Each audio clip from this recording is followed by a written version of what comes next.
Rumah lebih dari sekedar tempat tinggal. Mau tinggal dan punya rumah di Aceh? Ada cerita di dalamnya. Faktanya, 85,21% rumah tangga di Aceh menempati rumah milik sendiri. Angka ini terus bertumbuh loh dari tahun sebelumnya, yaitu sebesar 85,14%. Dilihat berdasarkan karakteristik perumahannya, 63,4% rumah tangga di Aceh memiliki dinding terluas berupa tembok. 93,08% dengan atap terluas berupa seng, 57,6% dengan lantai terluas berupa semen atau batu bata merah, dan 93,73% rumah tangga di Aceh telah memenuhi kecukupan luas lantai per kapita minimal 7,2 meter persegi. Lalu, apa itu bisa dianggap layak huni?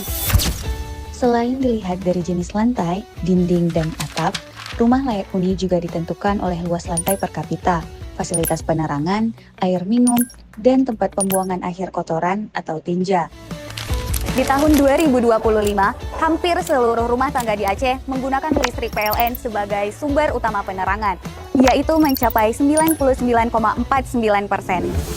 Selain itu, fasilitas perumahan di Aceh juga telah cukup memadai, di mana 78,87% rumah tangga di Aceh telah menggunakan sumber air minum bersih, dan 93,52% telah menggunakan fasilitas buang air besar, baik sendiri, bersama, komunal, maupun umum.